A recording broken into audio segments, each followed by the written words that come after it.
$1.7 billones a la economía mundial. Toda vez que existen riesgos, más del 90% son MIPYMES, que generan 80%. Dame 20 minutos de tu tiempo y yo a cambio te daré información sobre los temas más relevantes en materia de comercio exterior, fiscal y aduanas con un toque humano. Y hagamos un trueque, un podcast de TLC Magazine México.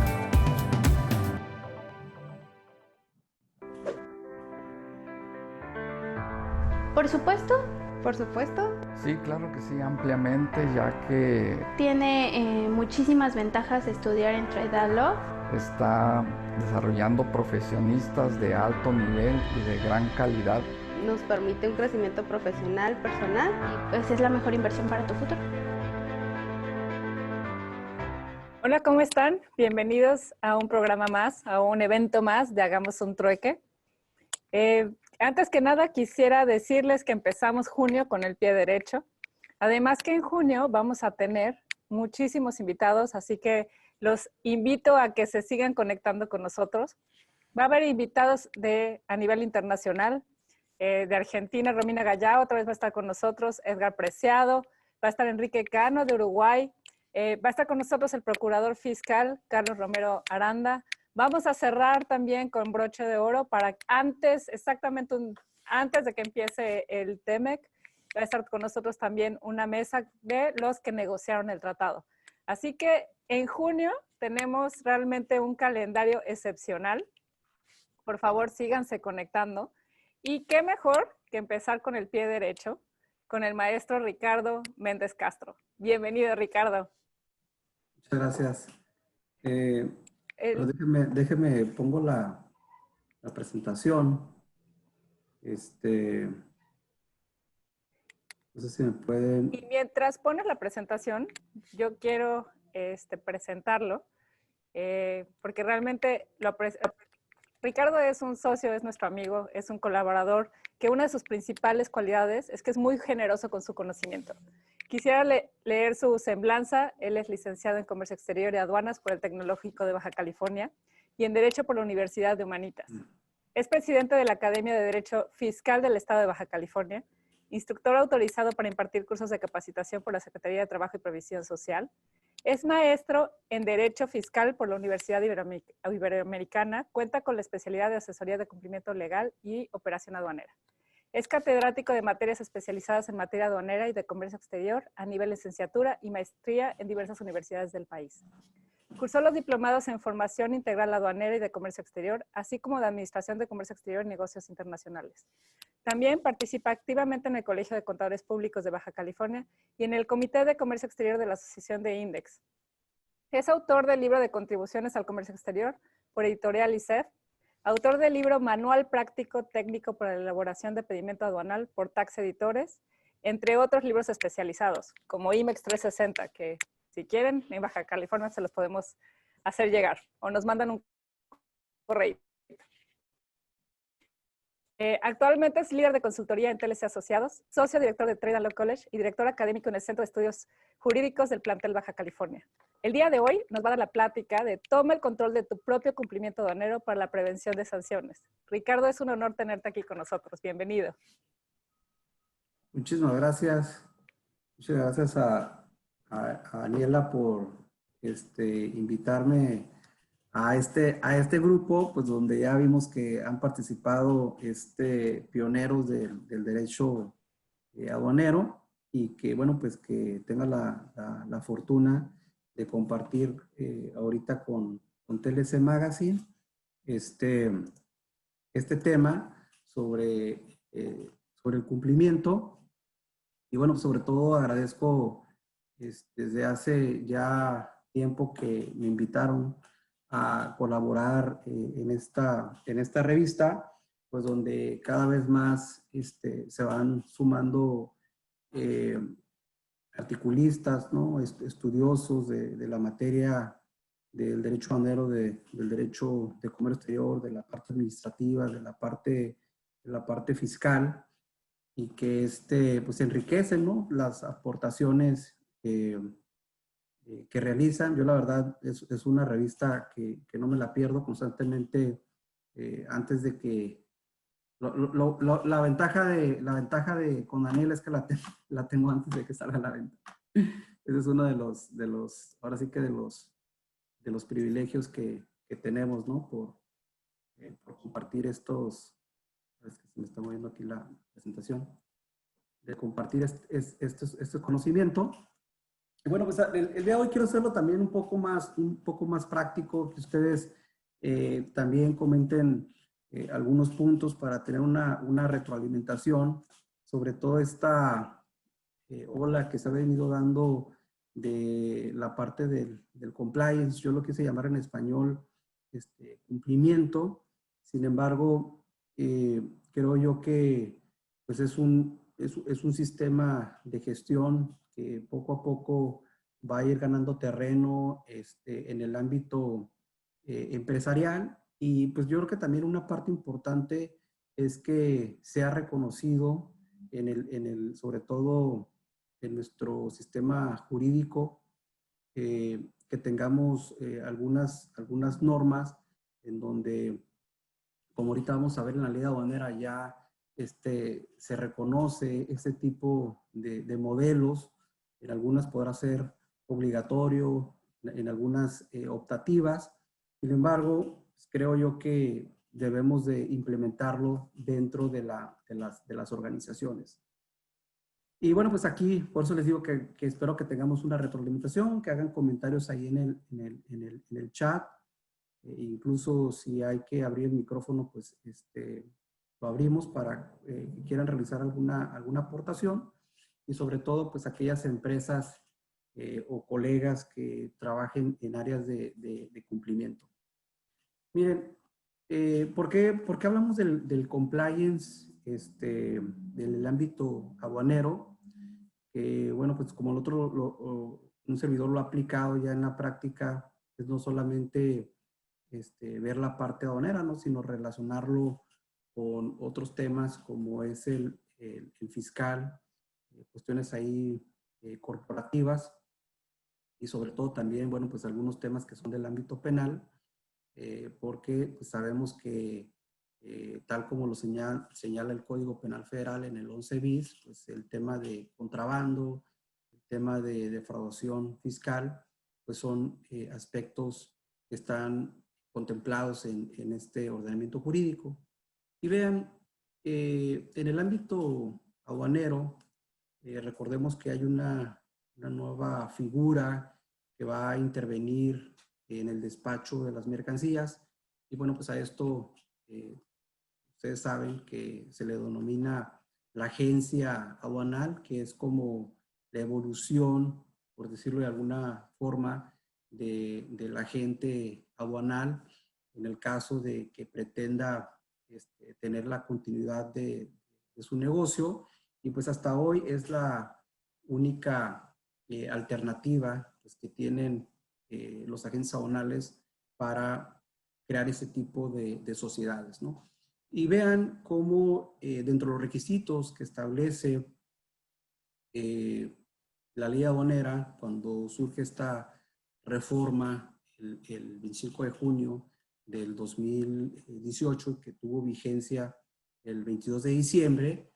Sin embargo, bueno, pues también sabemos que dentro de los transitorios se estableció una vacatio legis para efectos en el periodo de 12 meses, pues dar a conocer todo lo que son las reglas. Estas disposiciones generales pues ya están contempladas dentro de las reglas generales de comercio exterior. No obstante, se pensaba que iba a entrar ya en vigor en junio, y hubo por ahí una prórroga a través de las versiones anticipadas para que iniciara toda esta cuestión a partir del 1 de julio, ¿no? Entonces también es un esquema novedoso en el ámbito de la ley aduanera, ¿no? Y aquí vean los requisitos, además, ¿no? de todos los que establece propiamente este ordenamiento jurídico. Sin embargo, vamos a identificar aquellos que tienen que ver con este tema del cumplimiento. Vean que primero pues habla de una sociedad civil, esta pues con cláusula de exclusión de extranjeros. Y lo que se señala es que dentro de los estatutos sociales, ¿no?, que forman parte del acta constitutiva, pues se tiene que establecer, ¿no?, de que esa nueva figura pues va a implementar mejores prácticas corporativas. Y aquí viene un interrogante, bueno, pues ¿qué son las mejores prácticas corporativas? ¿Quién las dicta?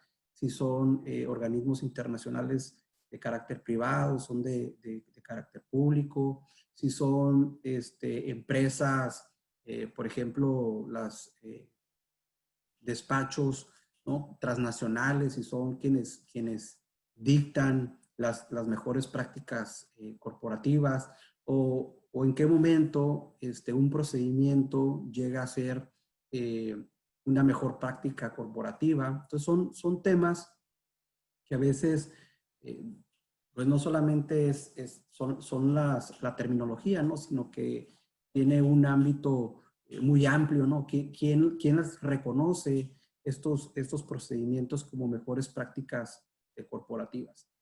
Y vean aquí también otro punto en donde habla de contribuir de forma eficiente el funcionamiento de los órganos de administración y vigilancia.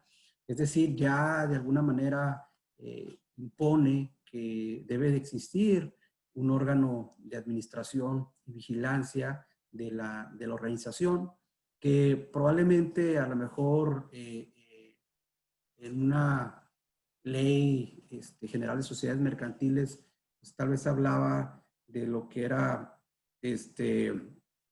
otro tipo de figuras como el comisario, ¿no? Pero aquí en esta ocasión, bueno, pues habla de que debe haber un órgano de administración, en este caso, y vigilancia. Adicionalmente, un nuevo elemento es que habla de vigilar la operación de la sociedad para asegurar el debido cumplimiento. Y aquí entramos pues ya a otro terreno, porque pues quién va a ser ese vigilante, quién va a ser ese supervisor de la sociedad, y cómo va a asegurar que se está llevando a cabo el debido cumplimiento. Y evidentemente aquí hablamos de un principio que es de sostenibilidad, es decir, que no solamente se trata de incorporar este procedimiento, sino que debe de ser ahora sí que de por vida, ¿no?, perpetuo, es decir, debe de estarse controlando pues cada día que existe, en este caso, la sociedad. Es decir, de que está cumpliendo. Ahora, ¿a qué se refiere? Bueno, pues cumpliendo con este caso con la normatividad aduanera.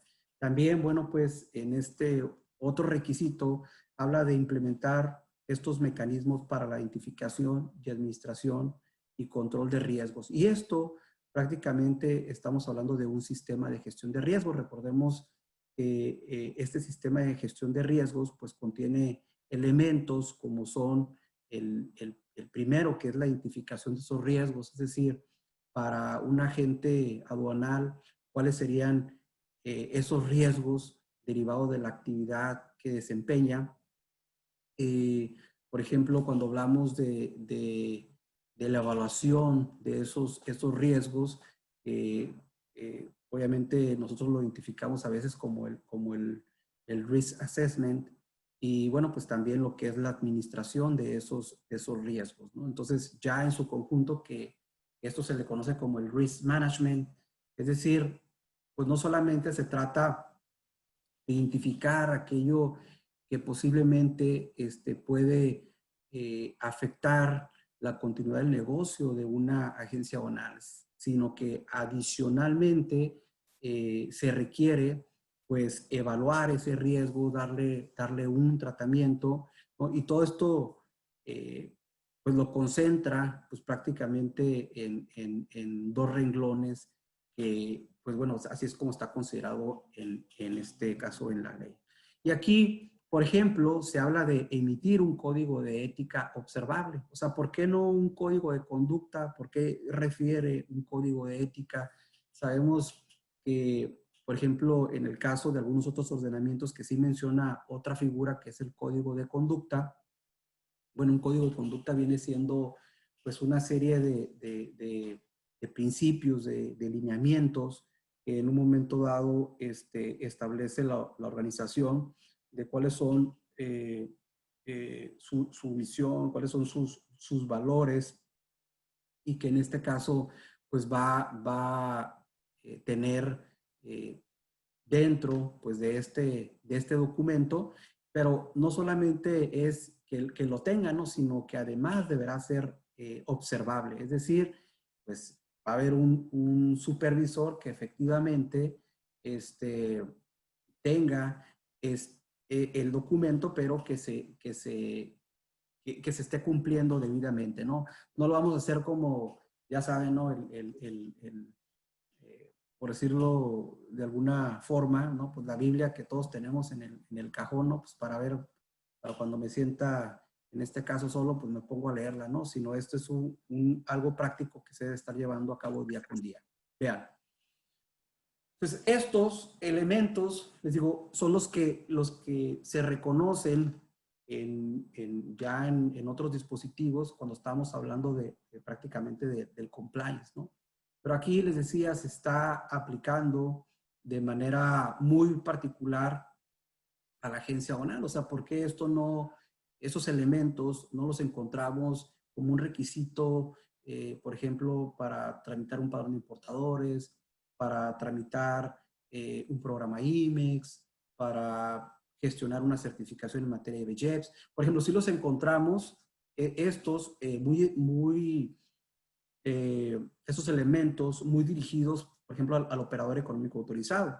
Pero sabemos que su objetivo es distinto. El objetivo que tiene es pues, proteger la cadena de suministros contra temas de contaminaciones de carga, ¿no? Pues ya aquí mis colegas pues ya los han platicado, ¿no? Temas de lavado de dinero, temas de armas, temas de tráfico de personas, cuestiones que tienen que ver con sustancias, ya saben, ¿no?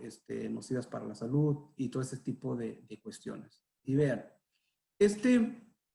porque ahora incluso se habla ya no de un oficial de cumplimiento, que sería eso como es en el ámbito más amplio, sino también se habla de un oficial de un programa de integridad. Es decir, alguien que esté vigilando que se cumpla con los procedimientos que establezca una organización. Y vean, en específico, para hacer también un comparativo en el ámbito administrativo, esto pues está regulado en la Ley General de Responsabilidad Administrativa, en donde se habla de que ciertas empresas deben de implementar un programa de integridad empresarial.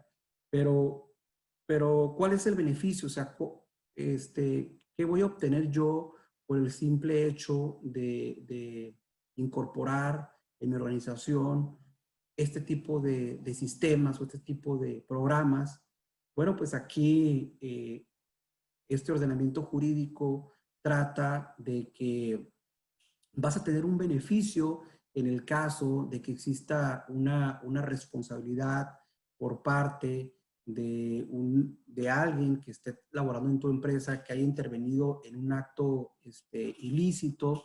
Pues si la autoridad determina en un momento dado que se tuvo un programa de integridad, porque obviamente pues, estos tipos de programas pues, no son infalibles, ¿no? Pues, tuvo una afectación, pero se observó de que la empresa pues sí llevaba un cierto control. Pues bueno, pues en este caso, o sea, la persona jurídica, la persona moral, pues no será en un momento dado responsable. Sin embargo, este tipo de programas no está abierto para todos. Es decir, esto obviamente, pues aquellos que se relacionen, ¿no? Alguna empresa privada, que tenga alguna licitación o alguna relación comercial con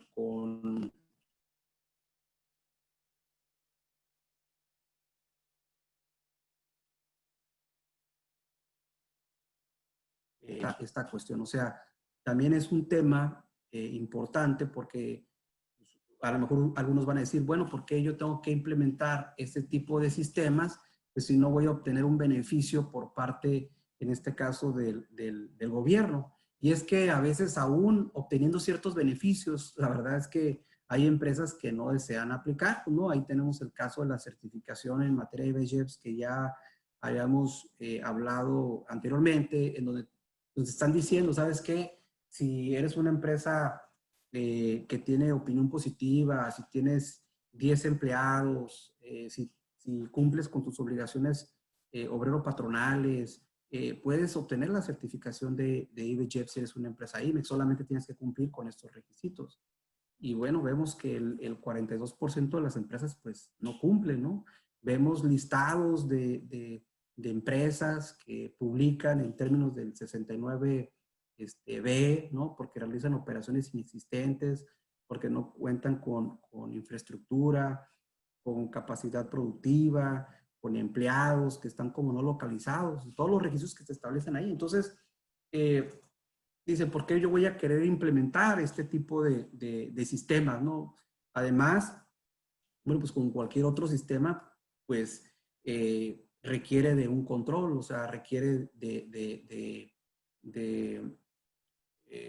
pues de contratar personal, ¿no? Específicamente que conozca cuáles son estas funciones. Vean, ¿cuáles son los elementos que integran este programa de integridad empresarial? Primero, un manual de la organización y los procedimientos que delimiten las funciones y responsabilidades. Esto, pues yo creo que a lo mejor todos lo identificamos, ¿no? Es decir, que exista dentro de la organización cómo se encuentra estructurada, cuáles son las responsabilidades de toda de los socios, de los accionistas, de la parte gerencial, es decir, quiénes son esas personas y cuáles son las actividades que realizan, cuáles son las responsabilidades en caso de algún incumplimiento. Vean aquí esta diferencia de lo que es la agencia aduanal. Aquí habla de un código de conducta, o sea, si es distinto, debidamente publicado y socializado. Es decir, no basta con que pues con que tengo ahí el código, ¿no? Con una serie de disposiciones de qué es lo que deben de hacer en un momento todos los empleados, sino que adicionalmente se los debo de dar, en este caso, a conocer y publicarlo, ¿no? Y a lo mejor imprimirlo y dárselos a cada uno de los empleados. También debe de tener sistemas adecuados y eficaces de control, vigilancia y auditoría. Vean, aquí no habla de que estos sistemas obviamente sean eficientes. Aquí habla de eficaces. Es decir, no importa a lo mejor el costo, sino que puede ser de un costo bajo, un costo alto, pero pues que funcione, porque lo contrario pues no tiene en un momento dado este sentido, ¿no? Entonces habla de 3 elementos, que es el control, ¿sí? de las actividades, de la vigilancia de las mismas y sobre todo el tema de auditoría. Es decir, cuando hablamos de auditoría, pues estamos hablando de revisión de esas actividades, ¿no? Los sistemas adecuados de denuncia, que es el whistleblowing.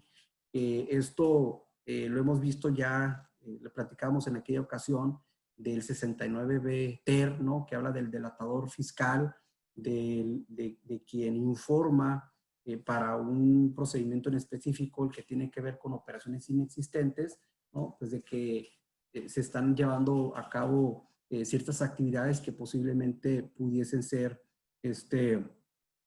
de los supuestos que establece para que cataloguen a la empresa como de operaciones inexistentes, ¿no? Entonces habla de un sistema adecuado de denuncias.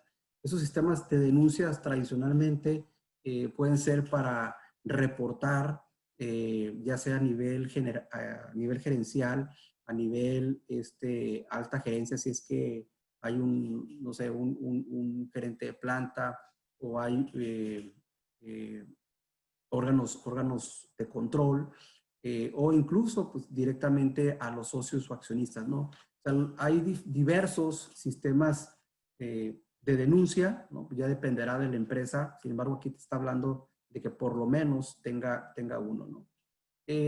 Otro punto, pues habla también de sistemas de procesos y adecuados de entrenamiento y capacitación.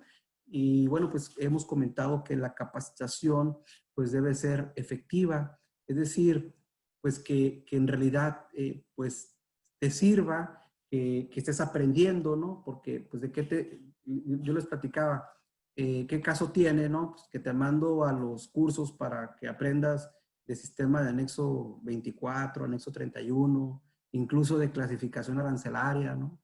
Y pues la gente se continúa equivocando, ¿no? Uno está de acuerdo que, bueno, pues es factible que pueda haber errores, ¿no? Porque a lo mejor son fracciones nuevas o apenas está aprendiendo, ¿no? Pero cuando dices, oye, pues ya 5 años, 6 años, hasta 10 años, ¿no? Equivocándose de lo mismo, pues dices, oye, pues hay algo ahí que pues no está en este caso funcionando. De hecho, ahorita viene más adelante ya la implementación de cómo lo identifico yo ya en un sistema de gestión. Y bueno, pues se habla de que incluso, ¿no? Pues se debe de tener personas competentes, es decir, que conozcan realmente las funciones que en este caso están realizando, ¿no? Tema de política de recursos humanos, tendencias a evitar la incorporación de personas que puedan generar un riesgo a la integridad de la corporación. Y esto creo yo que por lo menos, ¿no? Se ha revisado en algunas empresas pues, cuando contratan al personal. O sea, por ejemplo, que les piden una carta de recomendación, que luego también decimos que el tema de los antecedentes, que tenga una carta de antecedentes no penales, ¿no? Que también a veces puede violentar ahí un tema de garantías de privacidad, pero bueno, sabemos que en este caso se requiere, pues porque obviamente, pues imagínense, vas a contratar a alguien, había una empresa que importaban diamante, ¿no? Diamante para hacer, en este caso, esmeriles, ¿no? De cortado. Pues imagínense, contratan a alguien, ¿no? Y pues al rato pues, se pierde el material. Hay personas que trabajan en empresas, por ejemplo, que importan oro, que importan plata para soldar, sobre todo en el sector de aeronaves también, donde importan tornillos, por ejemplo, de titanio. Bueno, entonces, hay muchas empresas que manejan, ¿cómo se llama? Mercancías ahí valiosas, ¿no? Que son valiosas para la organización y que obviamente pues no vas a contratar a alguien, ¿no? que tenga dudosa reputación. Entonces son temas, la verdad que son muy, muy importantes, ¿no? Y bueno, pues aquí este programa integral te señala que debes de tener esos esquemas, ¿no? Y también, bueno, pues mecanismos que aseguren en todo momento la transparencia y la publicidad, en este caso de sus intereses. Entonces, todo esto se ha visto reflejado un poco en este antecedente que les pongo, es el Código Penal Español. No soy un experto en el Código Penal Español, sin embargo, bueno, pues en este artículo 31 bis de este ordenamiento jurídico, pues se identifican, yo ya he tenido un poco más de experiencia que nosotros desde su publicación de esta reforma en el año 2010 y luego un cambio que se hizo en el 2015, en donde se establecen ciertas bases para que los modelos de organización y de gestión contemplen esos elementos para que en un momento dado, cuando se llegue a realizar una actividad que tenga una consecuencia jurídica para las personas, en este caso las morales o personas jurídicas, pues poder de alguna manera eximir la responsabilidad o en su caso atenuarla si es que tienen un sistema de gestión de cumplimiento que reúna estas características, ¿no? Entonces, prácticamente podemos decir que es un reflejo de esto que está implementado en otros países, ¿no? Y que, bueno, pues lo que se ha hecho es ir incorporando en nuestro sistema de normas ese tipo de modelos, ¿no? Pues que ya se han convertido ahora sí que en un referente de mejor práctica, ¿no? Pero vamos a lo que voy desde hace un momento con el tema de mejor práctica, es que no estoy adoptando algo que algún organismo público privado lo definió, sino que ese procedimiento, al final de cuentas, pues se ha convertido ya en derecho positivo, ¿no? Esa es la parte, creo, relevante, porque de lo contrario, o sea, ¿qué pasaría? Pues que hay una parte que, si bien es cierto, te da beneficios, te da ciertas facilidades, pues también lo es. Imagínense que ya cuando tengamos un problema penal, un problema contencioso, en donde un magistrado pues te diga, ¿sabes qué? Pues no reúnes los requisitos, ¿no? Y con base en qué, o cuál es la valoración que se hizo para indicar pues que no reuniste estos requisitos. Estos son temas, la verdad que son importantes, porque, bueno, pues en nuestro país no han tenido tanto estudio, ¿no? Vean, sistema de gestión de cumplimiento, porque ahorita se dice, no, pues estudia la norma ISO 19600, ¿no? Que recopila las mejores prácticas, ¿no? De otros sistemas a nivel internacional, y obviamente qué es lo que hace este organismo de carácter privado. Bueno, pues los estandariza para que pues las personas los puedan en un momento dado incorporar. Entonces, esto es lo que siempre ha hecho en el caso de los ISOs.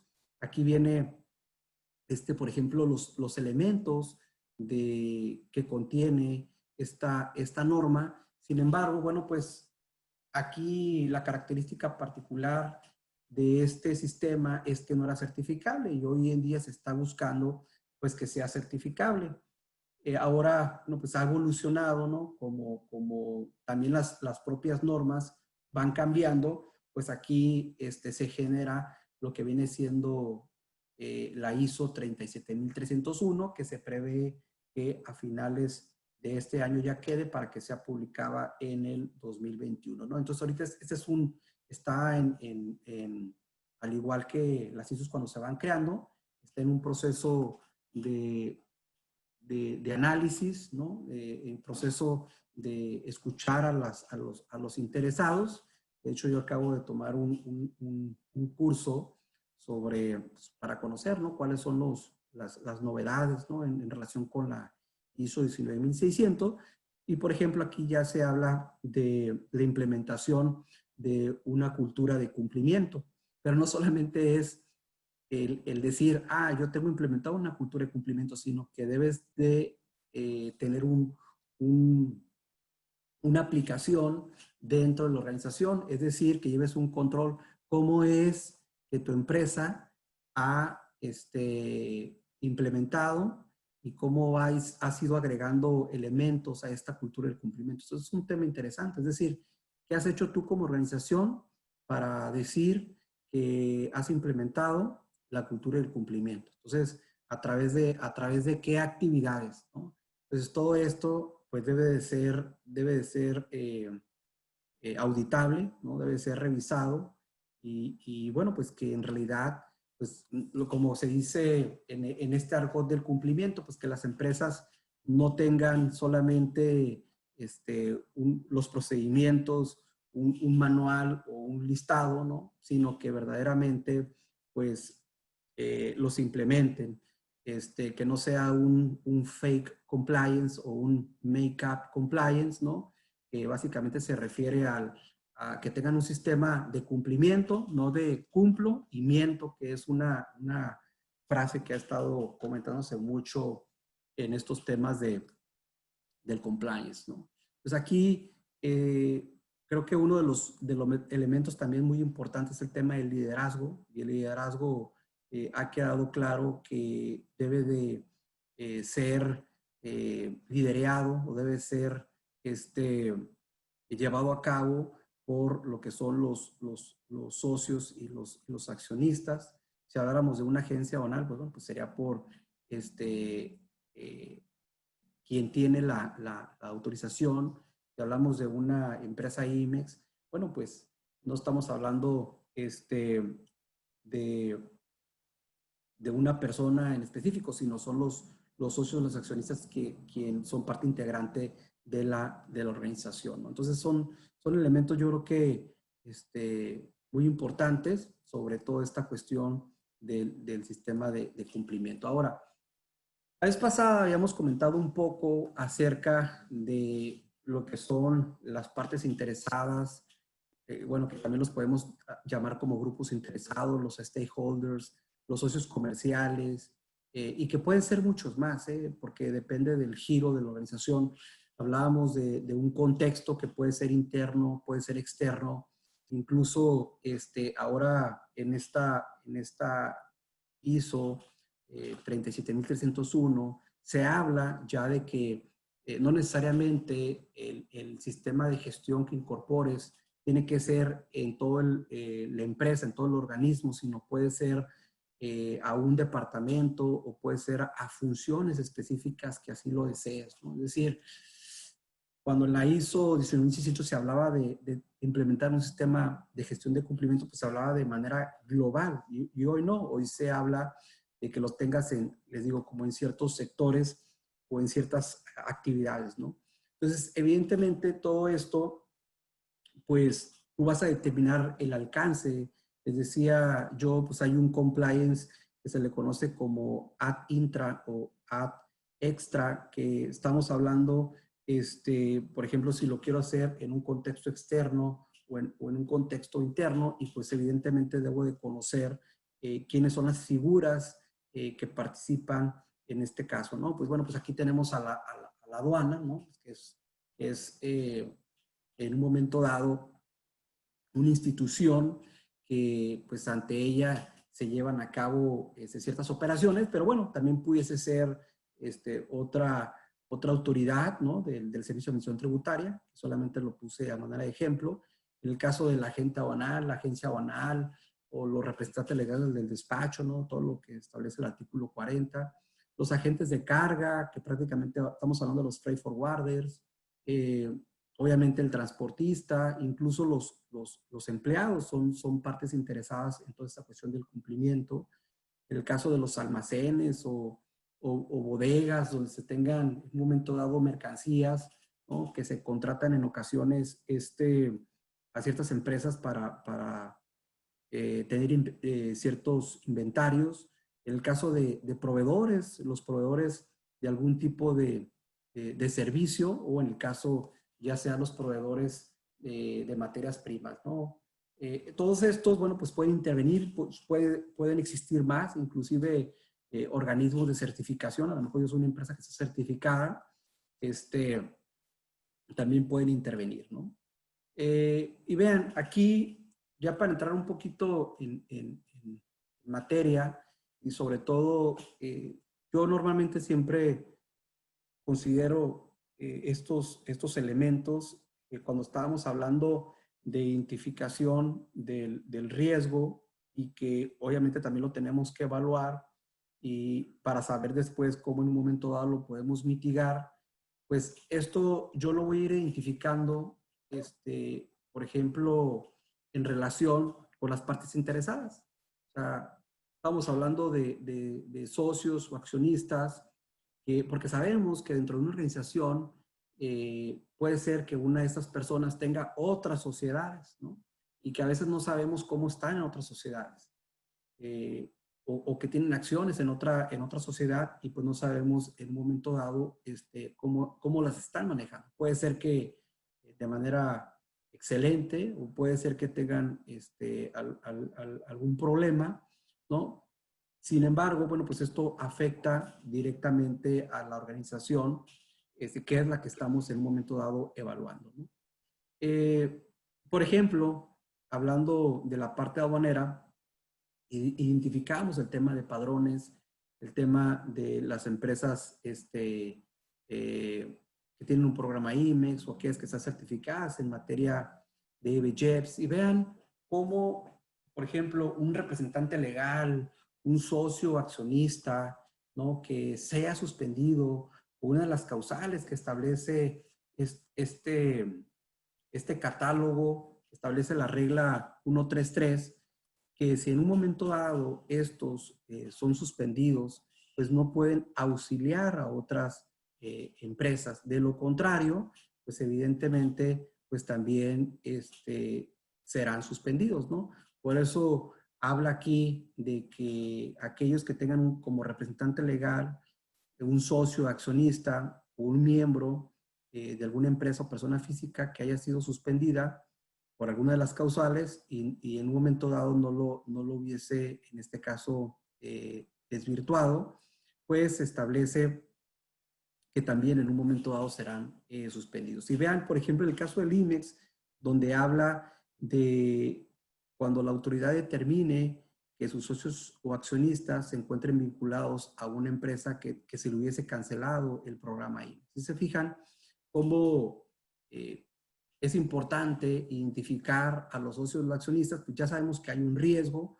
Por lo tanto, ¿qué debo de hacer yo? Bueno, pues conocer a mis socios o accionistas, o sea, cuáles son las unidades de negocio que tienen, estarles pidiendo, por ejemplo, la opinión positiva. Entonces yo tengo que hacer una especie de listado, pero tampoco quiero que consideren un listado como un checklist donde nomás voy a ir poniendo, ahora sí que, como se dice coloquialmente, check the box, ¿no? Porque pues al final del día no se trata de tener un listado, ¿no? Sino que realmente haya una evaluación, ¿no? Que en este caso serán de los socios accionistas, cuáles son las unidades de negocio que tienen una opinión positiva, si en un momento dado han salido en el listado de las operaciones que realizan, en este caso, inexistentes, ¿no? Entonces, todo esto, ¿qué es lo que buscamos? Bueno, pues proteger a la empresa a la que estamos en un momento dado revisando, ¿no?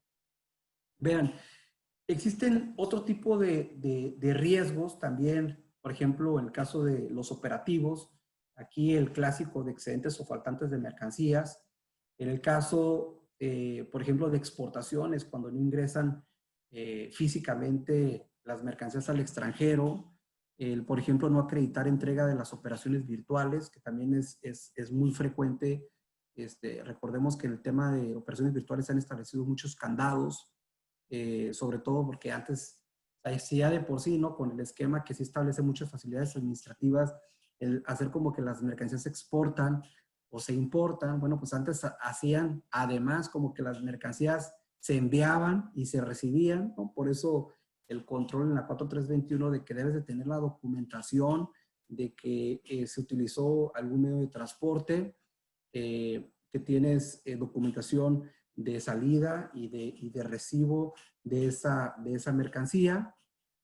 En el caso de la información falsa o alterada en operaciones de comercio exterior, todo esto obviamente son riesgos.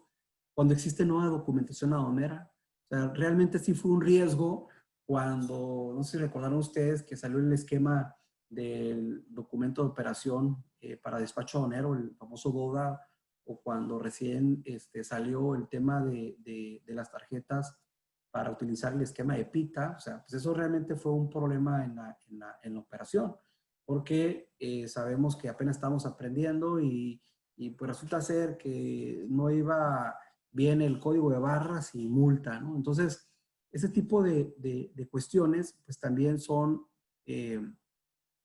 aspectos pues, que nos impactan en la operación, por eso están considerados como riesgos operativos. Vean, este esquema lo llevo un poco ya a un esquema de control. Vamos a suponer que yo pretendo en un momento dado pues realizar una operación de importación temporal. Sin embargo, pues está el riesgo de no acreditar la legal estancia y tenencia de las mercancías, sobre todo porque vienen al régimen temporal por una causal de faltantes o excedentes. Vean, yo aquí lo que hago es una clasificación, por ejemplo, en el predespacho, es decir, antes de que la mercancía va a cruzar, ¿no? Hay un problema que se presenta cuando la mercancía está en reconocimiento aduanero y cuando ya sea, en este caso, el postdespacho, ¿no? El posterior al cruce de las mercancías. Vean. Pues en el caso del predespacho, digo, bueno, pues si hice una revisión, ¿no? Pues voy a encontrar una cantidad excedente de materias primas.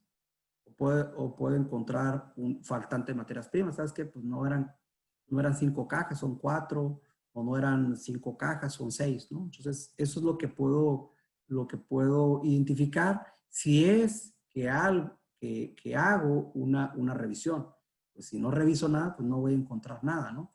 Entonces, aquí el riesgo que se presenta es no acreditar en el reconocimiento aduanero, pues que son las mercancías con las cantidades exactas, ¿no? Que es lo que hace la autoridad, ¿no? Pues que, a ver, pasa el vehículo, ¿no? Le toca reconocimiento, obviamente descargan la mercancía, les piden, bueno, va a revisar el acuse de valor, que yo sé que en la práctica les piden la factura, ¿no? Pues hacen una revisión y pues les dice pues, que no son las cantidades en un momento dado correctas, ¿no? Pero si yo lo previne antes, es decir, voy a revisar esas mercancías, pues si ya elaboré el documento, pues lo rectifico. Si no elaboré el documento, pues pido la corrección, en este caso, al importador, ¿no? Entonces, aquí evitamos un riesgo que es la no acreditación de las cantidades correctas, ¿no? El evitar una sanción, ya sea en la parte muy básica, que es la sanción del acuse de valor, o incluso si estamos hablando de otras mercancías sensibles como, no sé, puede ser calzado, puede ser acero, en el caso del textil, pues estamos hablando ya de otro tipo de consecuencias, ¿no? Por temas de omisión de permisos o de cuentas aduaneras de garantía y cosas por el estilo, ¿no? Entonces, también, bueno, pues voy a tener una parte importante cuando ya hay ese reconocimiento aduanero, que si la autoridad en un momento dado lo detecta, pues tengo que corregir la información y pues ahí básicamente pagaría una sanción. Recordemos también, bueno, pues que ahí en el artículo 152, en el último párrafo, se establece un procedimiento interesante, es un procedimiento, vamos a suponer, sumario, donde la autoridad te puede sancionar y te dice, sabes que pues el documento viene mal, y ahí después lo peleas si no estás de acuerdo, ¿no? O sea, presentas tus medios de impugnación. Entonces, me pueden a lo mejor multar. También yo sé que puedo gozar de los beneficios de la sanción, ¿no? Si lo pago antes de la notificación. Sin embargo, bueno, pues ya de alguna manera tenemos que buscar algunos caminos para reducir, en este caso, el impacto que le pudiese en un momento dado generar, ¿no? Y aquí, por ejemplo, en el postdespacho, también puede ser, ¿no? Pues a la mercancía le tocó verde y ya llegó al inventario de la empresa, ¿no? Ya llegó al almacén, y pues hay una cantidad excedente de materias primas o hay una cantidad faltante. Pues cuáles son los riesgos que se presentan. Obviamente, como ya estamos hablando de postdespacho, pues ya vendrá ahí una facultad de comprobación de las que establece el 42. En particular, puede ser la visita domiciliaria, para efectos de que se identifique, pues, si está mal o no, ¿no? O sea, es decir, si encuentran un error o no la autoridad, ¿no? ¿Por qué? Porque voy a tener faltantes de inventarios o puedo tener excesos de inventarios, voy a tener implicaciones también en sobredescargas de inventario, ¿no? Y sobredescargos de crédito fiscal en un momento dado. Todo eso se puede generar. Obviamente aquí también pues buscas, ya tienes así como tu manualito de estrategias, ¿qué es lo que puedo realizar? Bueno, pues puedo realizar la corrección de documentos, puedo realizar la rectificación, aspectos de regularización, ¿no? Hay que legalizar las mercancías que hayan ingresado, en este caso, de más, o temas de desperdicio, o realizar modificaciones o ajustes a los sistemas de control de inventarios, cambiar de régimen, que también a veces dicen, no, sabes que esta mercancía no debe haberse traído temporal, pues cámbiala de régimen y paga los impuestos, ¿no? Para de alguna manera disminuir, les digo, ese impacto. O puede ser a lo mejor algunas transferencias de insumos o de desperdicios, ¿no? Entonces, son aspectos que en un momento dado nosotros podemos identificar. Obviamente, cada procedimiento pues es distinto, ¿no? Aquí, por eso es importante que se establezca un control sobre el cumplimiento de sus obligaciones, ¿no? Primero identificar las obligaciones generales y ya las obligaciones muy particulares de cada programa o esquema que se tenga autorizado por alguna de las dependencias, ¿no?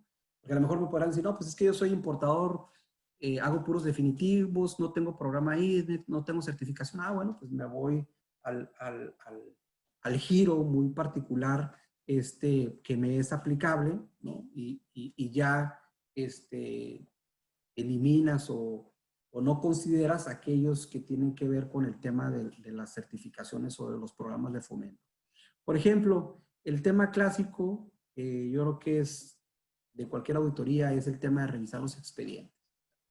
Si realmente se tienen los archivos, a lo mejor los tengo en papel, pero pues, bueno, pues hoy la obligación que establece el 59 es de también tener la documentación electrónica, ¿no? Como lo señala esta obligación, o sea, no es solamente la física, sino también la electrónica.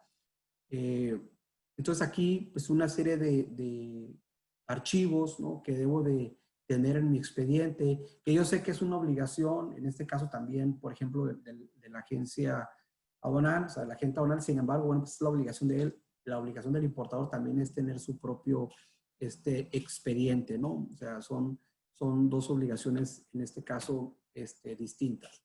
Y obviamente, yo ya identifiqué la obligación, ya identifiqué la relación de documentos con base en la operación que yo realizo. Voy a revisar si es que físicamente se encuentran. Obviamente o sea, imagínense, hay operaciones que manejan muchísimas partidas. Por eso aquí siempre la recomendación de consultar de alguna manera lo que es famoso DAR o reporte de glosa o de operaciones de comercio exterior, pues para efectos de identificar, ¿no? Porque obviamente toda la información se tramita electrónicamente, pues la autoridad ya la tiene. Pues aquí voy a ver si no metieron algún gol, ¿no? Es decir, si no hicieron alguna operación a mi nombre, que en un momento dado no haya, en este caso, solicitado.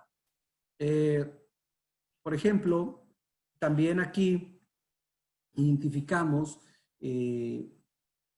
todos los programas y certificaciones que establecen algún tipo de sanción por no tener la documentación de las operaciones. En el caso del programa IMEX, que evidentemente está hablando de operaciones de comercio exterior que se relacionan con el programa, ¿no?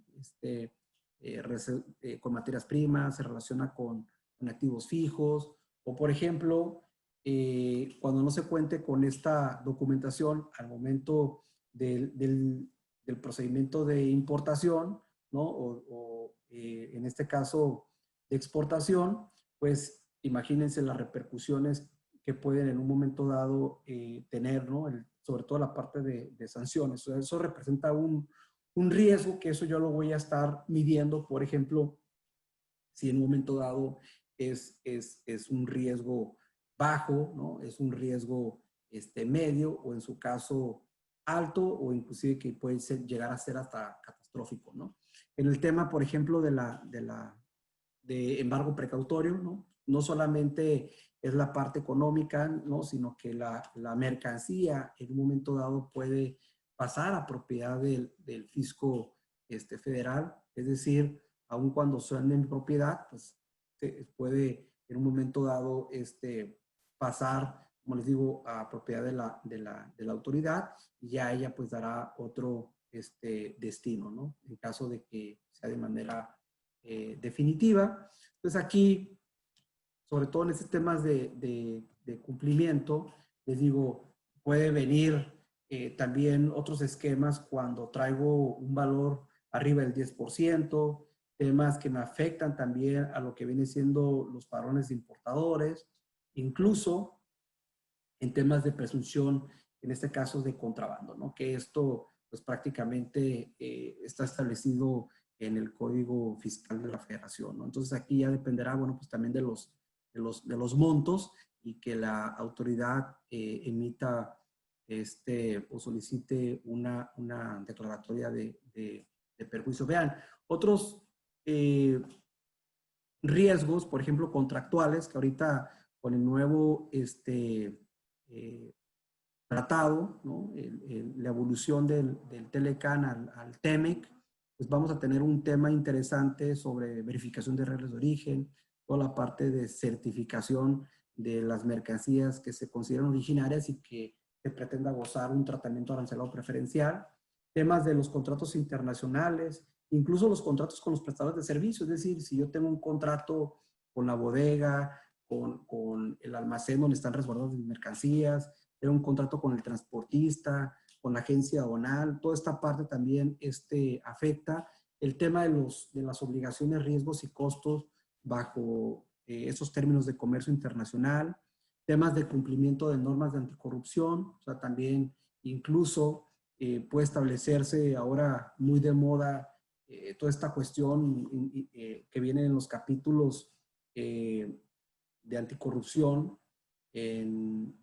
tanto en el Tratado Integral Progresista de Asociación Transpacífico, que es el TIPAC, y bueno, pues ahora también que se incorporó un nuevo capítulo en el TEMEC, y que incluso también hay una certificación, ¿no? Relacionada con ese tema. ¿Se acuerdan que lo vimos la 37.301, ¿no? Que que también es, al igual que el tema del sistema de gestión de cumplimiento, pues han algunas empresas implementado, ¿no? En temas de cumplimiento de normas laborales, que esto pues va a ser muy utilizado también ahora con la cuestión del TEMEC, ¿no? Todos estos presentan algunos tipos de riesgos. Tenemos otros tipos de riesgos ya un poquito más administrativos, que se refieren a temas de inconsistencias, sobre todo en la administración de los sistemas de control de inventarios, generaciones de sobredescargos de crédito fiscal en la certificación en materia de IBJEPS, omisiones en la presentación de los avisos, todos los reportes que sea necesario presentar, ¿no? ante las autoridades por cuestiones de nuestros propios programas que tenemos autorizados, proveedores incumplidos, es decir, recuerdo una frase que utiliza mucho nuestro presidente, ¿no? Que habla ahora sí que caras vemos, proveedores pues no sabemos, ¿no? O sea, no sabemos si los proveedores pues, ¿no? Pues, tienen ahí alguna actividad que puede ser cuestionable, ¿no? Por eso, así como existe esas figuras de Know Your Client, ¿no? O sea, de conoce tu cliente, bueno, pues también hay que conocer a los proveedores que prestan cierto tipo de servicios y pues temas de querellas o denuncias a socios o accionistas. Miren, así de manera general, bueno, pues lo que quise comentarles el día de hoy, ¿no? Para también hubiese sido algo distinto de lo que platicamos la primera vez, relacionado con el sistema de prevención de sanciones.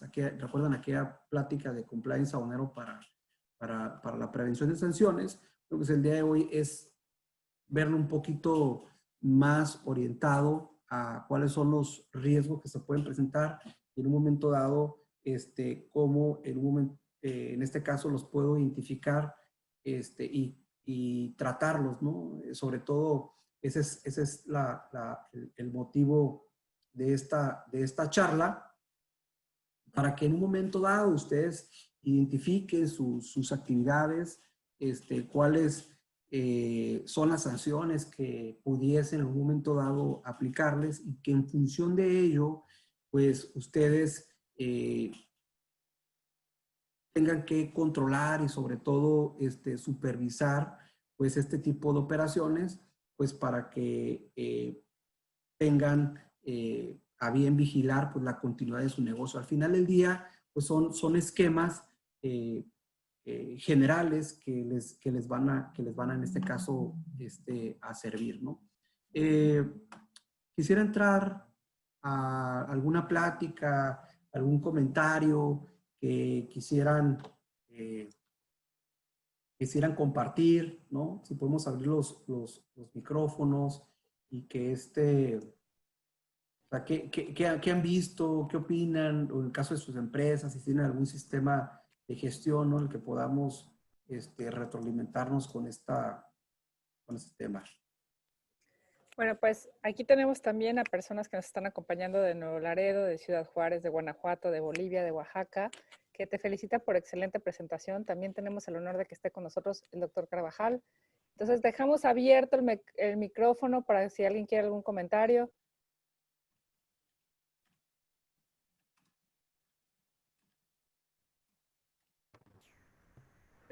Muchas felicidades, Ricardo. Alberto Chavo de Guanajuato. ¿Qué tal, Alberto? Hola, hola. Bueno, solo comentarte, yo estoy en el sector público y, bueno, al igual que en la parte, lo que comentabas del código de ética, en esta parte igual se están implementando códigos de ética para tratar de vincular las conductas de los servidores públicos en relación a las actuaciones que pudieran tener conforme no solo a la ley de responsabilidades, sino también al código de ética y que puedan tener, perdón, alguna sanción con motivo del actuar. Yo, pues, como siempre, muy clara tu presentación y felicitarte. Solamente era tratar de abonar en esa parte que ya habías hecho referencia. Muchísimas gracias. Fíjate que tú que estás ahorita en la misión pública, no sé si has escuchado algo no sé, que hay en Guanajuato que ya se está, o sea, ya por ejemplo en Baja California Sur, se empezó a escuchar de que algunas dependencias las querían certificar, por ejemplo, en temas de sistemas de anticorrupción, ¿no? No sé si has escuchado algo al respecto de Guanajuato. No, en nuestro caso no. Sin embargo, bueno, ya se crearon las Fiscalías Especiales Anticorrupción por parte de la Fiscalía del Estado, y pero es lo único, no propiamente una certificación como tal. Ah, pues excelente. Hay algunos temas que ya lo están trabajando desde otro ámbito, pero pues bueno, ahora sí, como decimos, algo es algo, ¿no? Sí, es correcto. No sé si alguien quiera compartir. Si me permite, Ricardo. Sí, adelante, doctor. Bueno, ya parece costumbre, pero pues es que sí lo haces muy bien. Felicitarte por tu exposición. Una sugerencia, y para más bien todos los colegas y ustedes, desde luego, Daniela y tú, yo creo que sería más importante hablar no de códigos de ética, sino hablar de códigos deontológicos. Okay. Los abogados, y hay varios y muchos en este foro, incluyendo a ustedes, saben perfectamente que la cuestión deontológica tiene una mayor coercitividad, una mayor obligatoriedad que un código de ética, que es pues una parte moral exclusivamente, y lo deontológico tiene deberes y derechos y obligaciones. Entonces, simplemente ya está así en nuestras disposiciones legales que tú has señalado, pero en lo futuro creo que es mejor establecer códigos deontológicos que van directamente a las profesiones. Felicidades nuevamente. No, pues muchísimas gracias. Sí, ese es un tema, a veces el que ya sabemos, ¿no? Quien elabora el ordenamiento jurídico, ¿no? A veces también puede ser que dice, no, pues el código de conducta o código de ética, pues es lo mismo, ¿no? O sea, sin embargo, bueno, pues sabemos, o a lo mejor referirlo con el tema deontológico, dice, no, pues a lo mejor es un término muy complejo, ¿no? Vamos a hacer más simple y vamos a poner este término, que al final del día, Fíjense, por ejemplo, en el caso, y a mí me llama mucho la atención, sobre todo en el tema de la agencia aduanal, porque, o sea, es una obligación y prácticamente te está diciendo que si no reúne los requisitos de tener un código de ética, que obviamente todo el mundo lo va a tener, ¿no? Que quien decida trabajar bajo este tipo de autorizaciones. Sin embargo, parece ser como diciendo, si no tienes ese tipo de códigos, pues te voy a cancelar esa autorización, ¿no? Pero sí, o sea, estos, ese tipo de códigos que son muy, hasta cierto punto, hasta subjetivos, ¿no? Un código de ética, pues, es decir, no sería tan específico porque pues es demasiado, pudiese ser demasiado hasta moralista, ¿no? En la redacción de este documento. Claro, gracias. Sí, igual, si alguien, algún otro comentario, es decir, sabes que yo en mi empresa tengo implementado un sistema de gestión de cumplimiento con base en esas certificaciones. También sería interesante escuchar, ¿no? O que escriban aquí algo, bueno, aquí dice Juan Preciado, ¿qué opinas sobre la diferencia del compliance a las autoridades preventivas, administrativas? Pues creo que son diferentes porque en el tema miren, los sistemas de gestión de cumplimiento o de compliance trabajan en dos ámbitos. Un ámbito es el que establece propiamente la norma, ¿no? Y otro es los códigos internos o las normas internas que le llamamos el soft law, es decir, aquello que la organización implementa, pero que no es obligatorio a la luz de la autoridad. Entonces, por eso se hablan de dos tipos, cuando va a haber una revisión, se habla de dos tipos como identificación de que no estás cumpliendo. Unas son las no conformidades y otras es el no cumplimiento.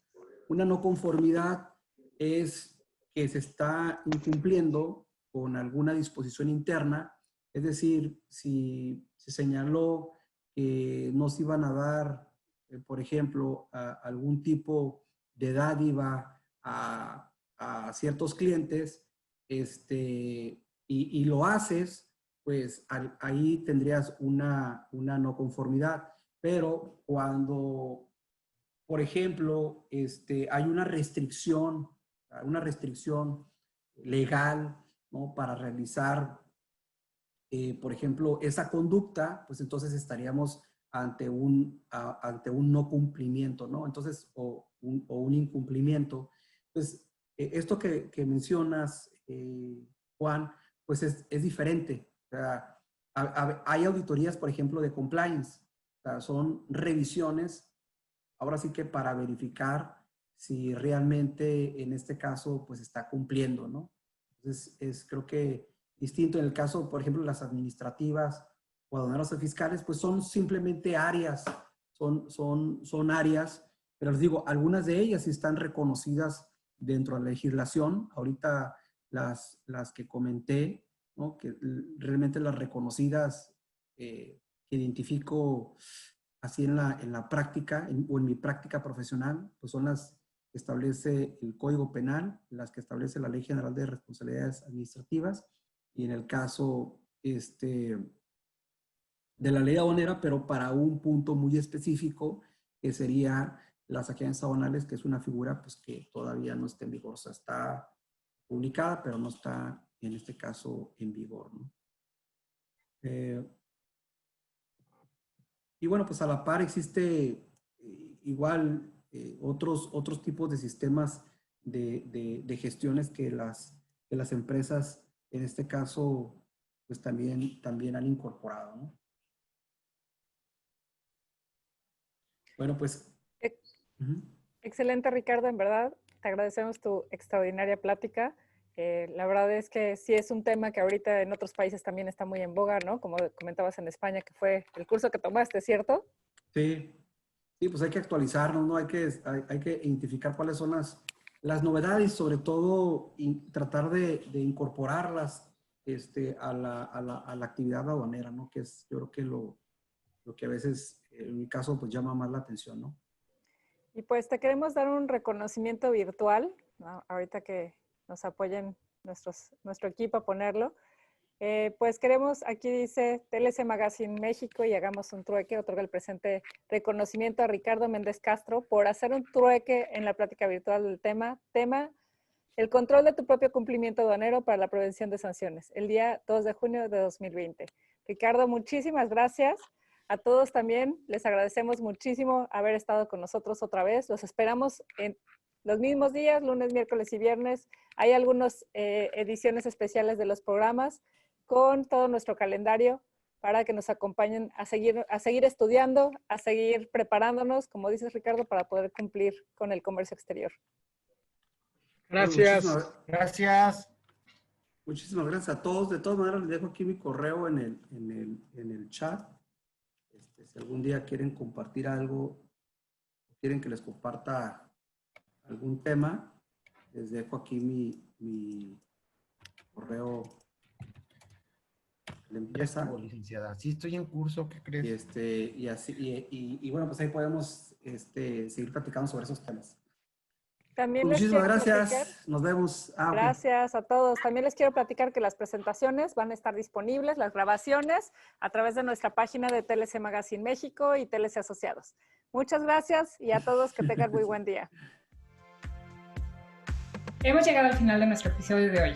Muchas gracias por escucharnos. Esto fue Hagamos un Trueque, el podcast de TLC Magazine México. Si te gustó el episodio, no olvides compartirlo en tus redes sociales. Además, puedes encontrar todos nuestros episodios a través de Spotify, Apple Podcast o en nuestra página www.tlcmagazinemexico.com.mx en la sección de podcast. Si estás interesado en algún tema específico o se te hace complicado algún tema, envíanos un inbox, mensaje o WhatsApp y con gusto buscaremos al experto ideal para aclarar todas tus dudas.